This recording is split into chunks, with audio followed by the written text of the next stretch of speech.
ओम ब्रह्मणे नमः।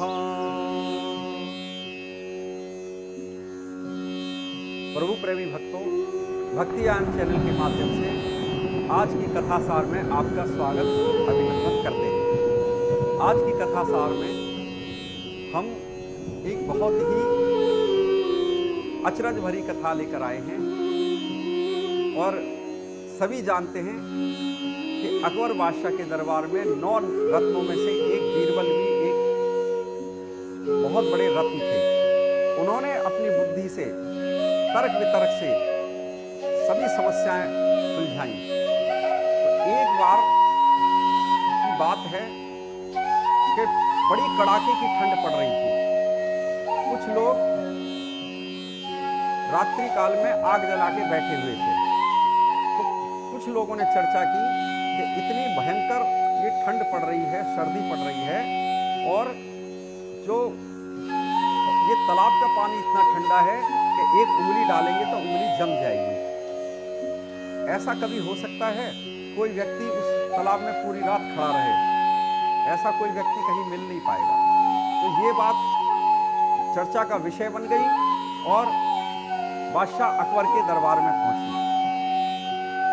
बादशाह ने कहा कि कोई व्यक्ति नगर के भरे तालाब में अगर खड़ा रहेगा तो उसे मैं 1000 स्वर्ण मुद्राएं दूंगा।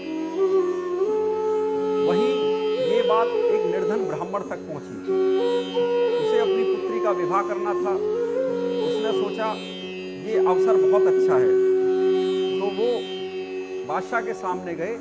उसने कहा मैं पूरी रात तालाब में खड़े रहने के लिए तैयार हूँ, जल में। बादशाह ने कहा ठीक है। और उस अगली रात को वहां सैनिक खड़े किए गए और वे ब्राह्मण जल में अपनी यहाँ तक छाती तक और हाथ जोड़कर एक टक ध्यान लगाकर पूरी रात्रि वो खड़े रहे। सुबह बड़े सम्मान से उनको बादशाह अकबर ने बुलाया कि आपने ये बहुत कठिन तपस्या की है, आपको 1000 स्वर्ण मुद्राएं दी जाएंगी। पर एक आप बताइए, इतनी भयंकर सर्दी में आप इस तालाब में कैसे खड़े रहे?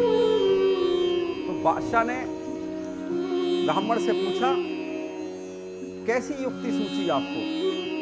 तभी उसी प्रकार ब्राह्मण ने कहा कि बादशाह, आपके किले के एक खिड़की पर एक दीपक जल रहा था पूरी रात। मैंने उसका एक टक ध्यान लगा के मैं इस प्रकार उसको देखता रहा पूरी रात और मैं खड़ा रहा। बादशाह ने कहा कि तुमने छल से ये जीता है और आप मेरे दीपक की गर्मी से पूरी रात आप सर्दी से बचे रहे। आपको कोई इनाम नहीं दिया जाएगा। इस प्रकार वह ब्राह्मण बड़ा दुखी होकर वहां से चला। और बीरबल ने ये सब दृश्य देखा तो उनका मन भी पीड़ा से भर गया। अगले दिन दरबार में बीरबल नहीं आए, दूसरे दिन नहीं आए, तीसरे दिन नहीं आए। बादशाह को बड़ी चिंता हुई, कहीं बीरबल का स्वास्थ्य तो नहीं बिगड़ गया है। तो चलकर देखते हैं कि बीरबल क्यों नहीं आ रहे दरबार में। इस प्रकार जाके देखते हैं कि बीरबल ने नीचे अग्नि जला रखी है और उसके ऊपर से 3 बांस के बड़े बड़े बांस का खंबा बनाया है। उसके ऊपर हंडिया लटक रही है, नीचे आग जल रही है, ऊपर हंडिया है। तो उन्होंने कहा बीरबल तुम क्या कर रहे हो? ये तो महाराज मैं खिचड़ी बना रहा हूँ। 3 दिन से ये खिचड़ी मेरी पक नहीं रही है।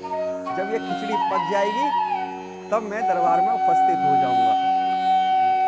बादशाह ने कहा क्या ये मूर्खता कर रहे हो? इतनी अग्नि नीचे है और आपकी हंडिया ऊपर है, ये कैसे पकेगी? इसकी अग्नि तो वहां तक पहुंच नहीं रही है। तो महाराज उसी प्रकार से जब वो ब्राह्मण तालाब में खड़ा हुआ था, आपका काफी दूर वो दीपक रहा होगा, तो उसके दीपक की गर्मी इस ब्राह्मण तक कैसे पहुंच सकती है? इसी प्रकार से बादशाह को अपनी भूल का पश्चाताप हुआ और अगले दिन उन ब्राह्मणों को सम्मान से बुलाया गया और उनको पुरस्कार दिया गया। दुगना पुरस्कार मिला। 1000 की जगह 2000 स्वर्ण मुद्राएं उस ब्राह्मण को दी गई और अपनी भूल के पश्चाताप के लिए बादशाह ने उस ब्राह्मण से क्षमा याचना की। इसलिए आप अपनी बुद्धि का प्रयोग, बुद्धि में बहुत बड़ा बल होता है।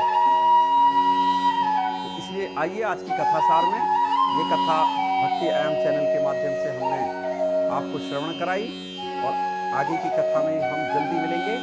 सभी पर श्री हरि की कृपा बनी रहे। भक्ति सार में और भी कई वीडियो देखने के लिए आप कमेंट बॉक्स में कुछ मुझे सलाह दें और लाइक करें, सब्सक्राइब करें। जय जय श्री नारायण हरि। धन्यवाद।